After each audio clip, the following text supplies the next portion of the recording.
as I am delighted to be here with Carl, with Gay as well, Carl especially.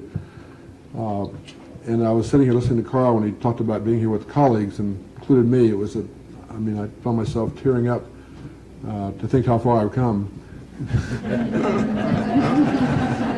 and how pleased I am and proud, and would like that to describe some of that, so that maybe an impossibility became an opportunity and a lesson or an encouragement to each of you.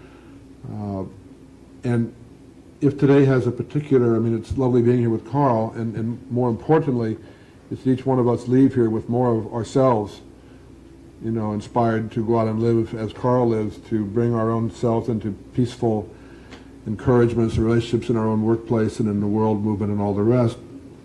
And this afternoon, while this morning is rich already, it will be more so, it's a lot of talking and listening, and this afternoon we're going to have the self-esteem workshop with some experience to try to help us get more in touch with how we can actually be like, the Carl Rogers of the world. So I hope you'll stay around for later.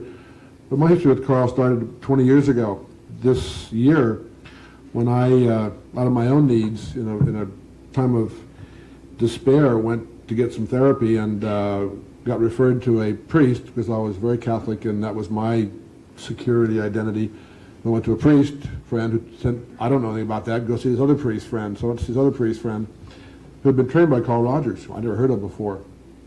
And that man, his name is Leo Rock, he's now at Santa Barbara, provided me that kind of positive regard and unconditional love and assurance that let me come totally apart, and amidst all the anguish, begin to struggle to find out who I could become. So Carl goes back that far. I came, in a sense, to him as somebody in enormous personal need, and whoever I have become, and the kind of my, at times ostensibly prominent political impact now, grows out of those days when I was down and out and got some help. And that's, I think, a lot of our own keys to our own growth, and to recognize that from our own anguish we can become able to truly influence other people's lives in profound ways. And it's important to know that, and to know that personal and political are really always the same thing, and that they're not distant and they're not esoteric, and it's not stupid to think in those terms, but that who I am determines what I do in the world, and the more I know who I am, the more I will do things in the world that are good for other people to become who they are. And that's really the heart of what it is to be human these days, and what the culture so much needs. So I did that therapy for a year and came on through it, fortunately. And then went on to other things. I did a group with Carl. It would be January 1970 in Berkeley, Freedom to Learn. It was the year I did a group every month at Esalen or Kairos or Berkeley or San Francisco to demand how to learn to feel. And I learned that one pretty well. And met Carl then, and we've over the years been friendly increasingly, and he's been a mentor, no doubt, and still is for me. And I recall when I first got a campaign check from Carl, I cried. I was so touched and honored by that generosity from him. And then I flew south on his 80th birthday in San Diego, it should be 5 years ago in January, to make a surprise appearance. Brought a resolution. I get to write those and take him around and say, look, this is a great person. And I, during the course of that, Carl said, I've been doing this person-centered work for all these years, at least how I recollect it. And I want to spend the rest of my days, hopefully many, many more, on the world scene, becoming a world peacemaker. And what would I do, or who can I talk with? And so we pulled together about 20 people up in Cupertino, Apple Computer's home base. That's how you know Cupertino's name, probably, up in my county, at a friend's orchard estate for a weekend to be a sounding board for Carl, to talk about what he might do. And Gabe was present, and George and Judith Brown, who were therapists in Santa Barbara. He a professor at the university, and she a Gestalt therapist. Michael Murphy, who founded Esalen, and other people, friends of mine. Willis Harmon, now here at the Institute for Noetic Sciences and the UC Regent. And we spent a day and a half in this lovely setting, and Carl expressed his, wanting to become more broadly effective, and we gave him our suggestions, and mostly I think our encouragement.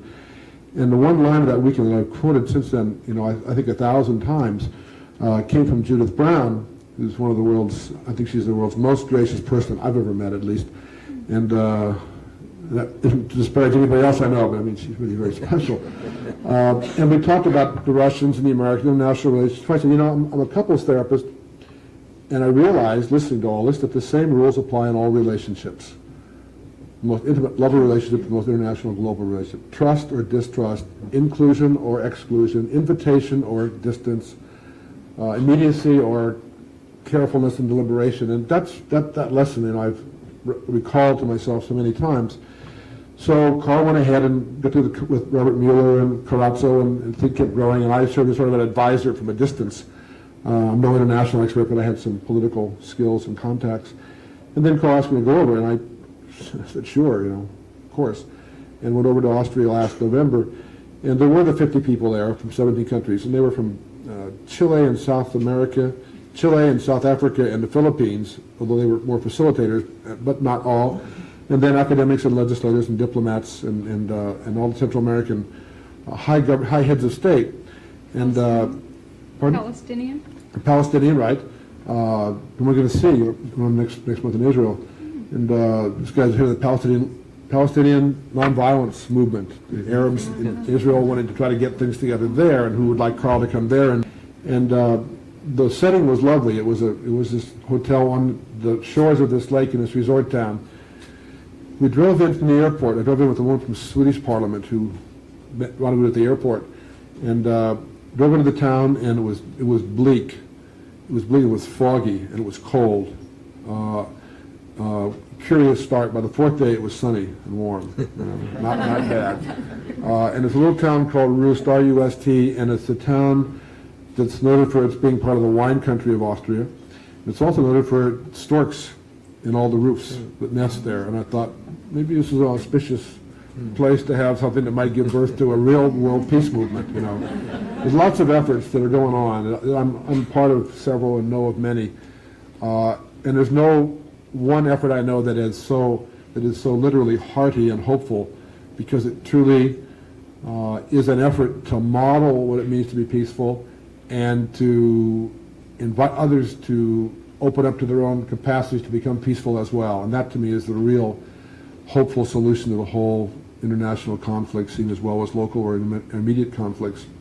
So we gathered there, and people were distant and disparate, as Carl and Gay have indicated. And to indicate the most distant and disparate were this guy who asked about Nicaraguans, why do you have no freedom of the press? His name is Scott Thompson. He was on the front of a tank on the second day of the Grenada invasion. Gives you a sense of what his ideologies are. It's not to be disparaging, but to be descriptive. And the other guy was, what's the guy's name from Nicaragua? Orlando. He's the Sandinista ambassador to Madrid, and one of the Sandinista, I think, inner circle, and one of the most accomplished persons I've ever met in my whole life. I met lots of folks you can imagine. I mean, talented and bright and shrewd and humorous and clever and watchful, and he had everything going for him, and these two were like the counterpoints. In the first evening, my recollection was we were in a large group on a Thursday night. We sat down in this huge circle, and Carl introduced himself and said, "I'm Carl Rogers, and it's been a dream of mine to get you all together." And and he, I think, became teary and said, "This is really very special." And he said, "We're here to try to see if we can, rather than beginning our deliberations as diplomats usually do by focusing on our differences, we're here to see if we can find our common human character and from that build a sense of trust and community, and then address the differences from some common bond. We're here to see whether that can truly happen. We've tried it in other circles, and you're on your own. Period. As like an encounter group, it was like, okay, you do it, folks. I'm here. I called you together. I'll be a facilitator, but not much of one, because the truth of it is that you got to learn to take care of yourself and to discover your own capacities to open and trust and build and cooperate and so forth. And the diplomats and the spiritual people and all the folks trying to get across the bridges, but trying to be sure they didn't lose themselves getting across the bridges. So the first day was mostly statements, and the second day was we were a large group the next morning. In the afternoon, and I think 4 small groups, and I was in one of the small groups with the Sandinista and with both of the Reaganites, the right-wing think tank into New Age consciousness in San Francisco. Only could that happen in San Francisco, I think. And So we were morning big groups, big group, afternoon small groups. And, you know, the first day was mostly making statements and accusing and defending and justifying, you know, talking from the head. And the second day with occasional people who were from the spiritual model making other kinds of interventions that pretty well got dismissed, I think, initially. So second day people began to listen. You know, and each night there was, you know, dinner and wine or whatever. We began to listen to each other more. And the third day, as I recall, on Sunday, in the small group, and Orlando was in the small group, plus Bill Urey. And Bill Urey is on the Harvard Negotiation Project staff and wrote the book called Getting to Yes, was one of the authors of the book, didn't write it himself. And they said, maybe we can sit down and figure out how the U.S., the Reagan administration, which is not all the U.S., and though it's the official U.S., and Sandinistas, who aren't all the Nicaraguans, but the official Nicaraguans, could sit down and find some ways to design and tailor an agreement whereby our respective interests could be honored and our fears could be allayed and we could pacify this thing. So at dinner, worked out some little bit of an attempted accord that still was out floating around in the world in negotiations and dialogues, and whether it comes about, I don't know, but it certainly was an effort by two people who started on opposite poles of any kind of ideological and nationalistic bias to sit down and say, let's see if we can't now figure out how to construct something that is able to change what is a war zone to a peace zone. And part of it, and this is not to give Carl all the credit, but it's to recognize that, as someone said, the man who'd known him for 40 years, Carl's presence is so. I mean, the only way you can facilitate, and this is what you haven't said so far, maybe you couldn't say it modestly, but like you could say it modestly, the only way you can be that kind of facilitator is to be that kind of a person. You can't give people a sense of their own peaceability and safety unless you're kind of safe within yourself. That's why the self-esteem workshop is so important, in my estimation, to enable me to grow to where I can be present in ways. I do a lot of negotiating in the Capitol between Democrats and Republicans. Even though I'm a Democrat, both sides are willing to listen to me and work together, between those who favor abortion funding and those who don't. You can imagine how deeply those feelings sit, even once between the speaker and the challenger. That was beyond my doing. But the capacity to be a peacemaker necessarily is a function of how much you become peaceful and know who your own integrative self is, you know, body and emotion and spirit and intellect and skill-wise.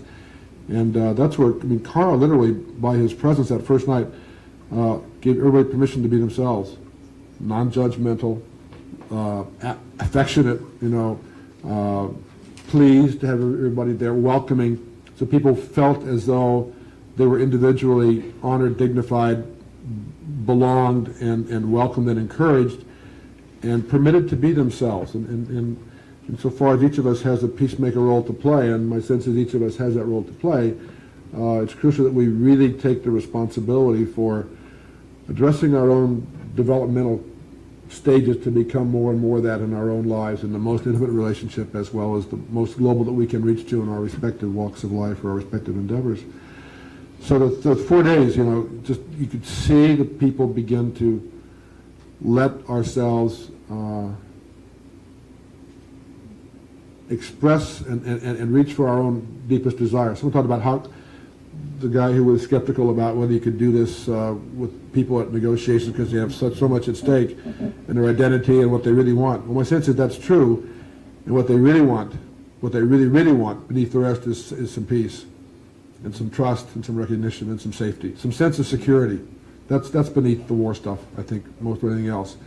And I think it's possible to go there and to fully recognize and appreciate and honor and not be naive or pioneerish about the difficulty of it, people's need to be egotistical or identity or tough or whatever, and yet honor that and yet be so accepting in a way as to be able to let something else begin to emerge from beneath that and make that connection and encourage it and be not disdainful of people's insecurities, because we've all got them. That's where liberals have made so many mistakes, I think, in this society. We're disdainful of those who are insecure or worried or frightened. But to honor those and then still to have the kind of faithfulness to be able to draw a deeper connection and a deeper hope, and to know that beneath that tough Russian or tough American face is the same kind of tender yearning for safety and acceptance and wholeness that each one of us knows in our own lives. And Carl is a master at providing that atmosphere by the character of his presence, and I think that's the most important lesson today that I want to point out, that it's not an esoteric, abstract, intellectual exercise. It is a search for ourselves that truly is at the root of whatever it is that we're trying to accomplish, and did accomplish beginnings of during the 4 days at Roost. Thank you, John. I appreciate your kind words about me. We were fortunate in having a good theme. We had thought first that perhaps it'd be a very general theme, and the people from Costa Rica insisted, no, it's got to be focused. It's got to be on Central America. That proved to be a very good thing because it did give us a focus to the workshop. Then the fact that the staff were working from a coherent approach, the kind of thing I was talking about in the last hour, made a lot of difference. We knew what we were about. We weren't just fumbling around. It wasn't just a matter of goodwill.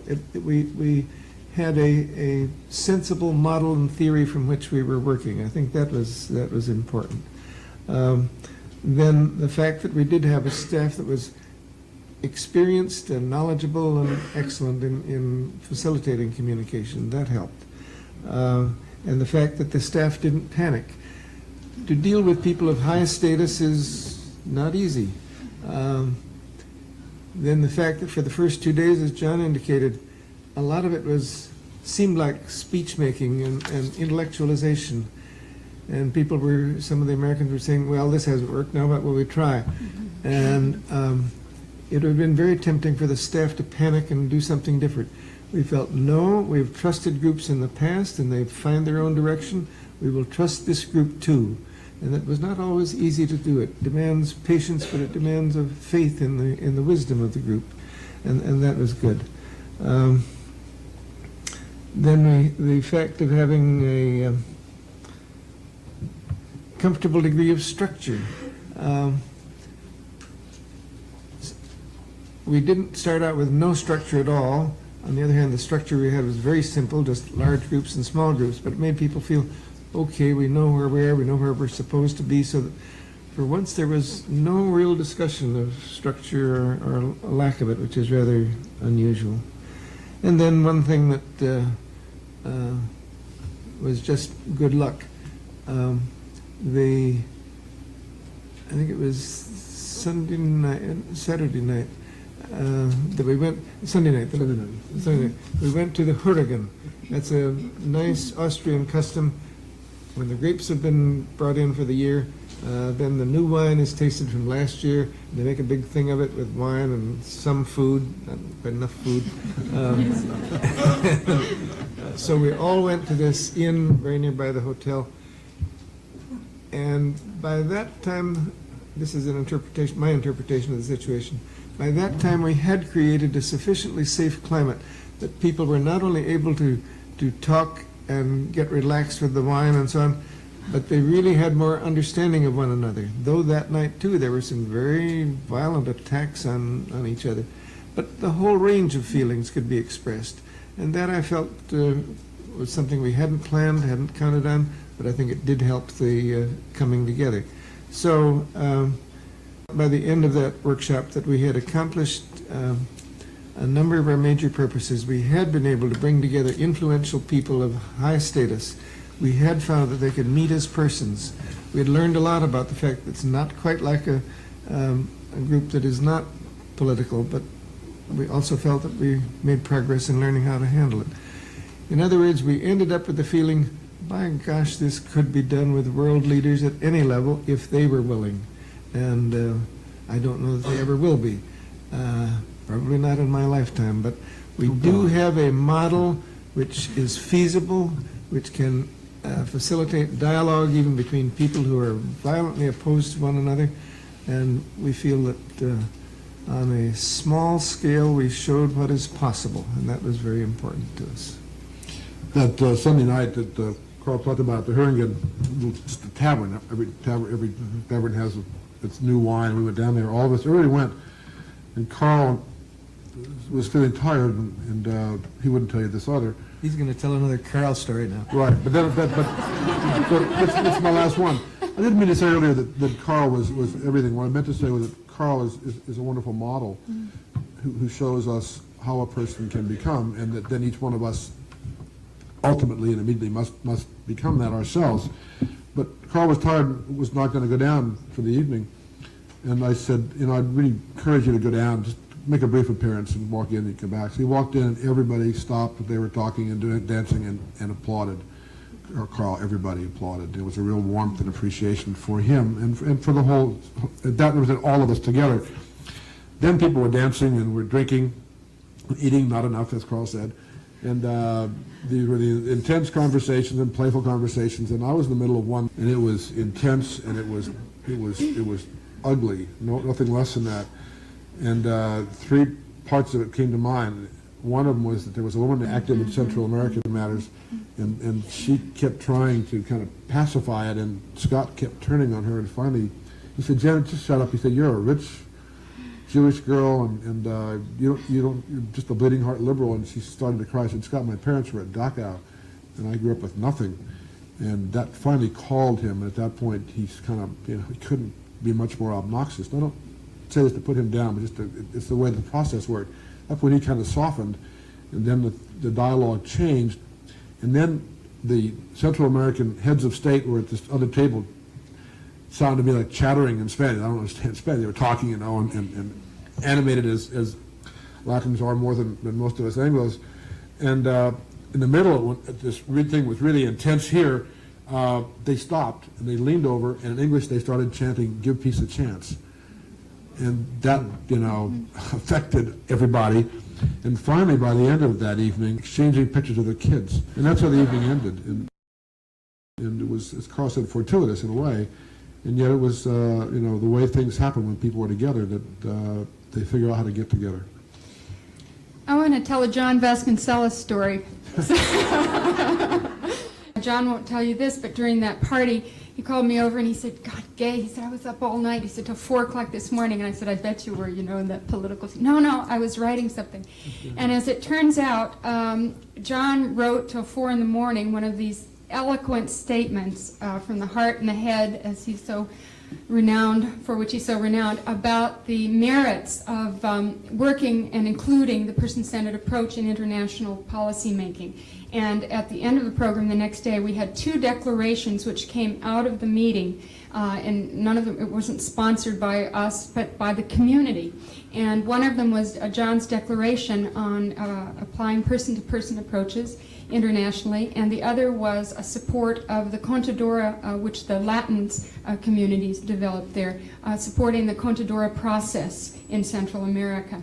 And that seems such a balance, those 2 declarations symbolically. And it's interesting to me and important to me that the Beyond War Award this year, I understand, is going to go to the Contadora process. And thank you for your part, John, in all this. And I think everybody signed both those. Yeah. Everybody present signed both of those. Because we had decided in advance that the workshop would not officially endorse anything, so these were individual endorsements of these proclamations. And some of you may not know what the Contadora process is, and I just want to say briefly, it's a statement by the Central American countries saying we can manage our own affairs, we do not wish outside intervention, we can solve our own problems in our own way, in a democratic kind of way. And so I'm glad that they're getting the award, because I think they deserve it. They've been through some tough times.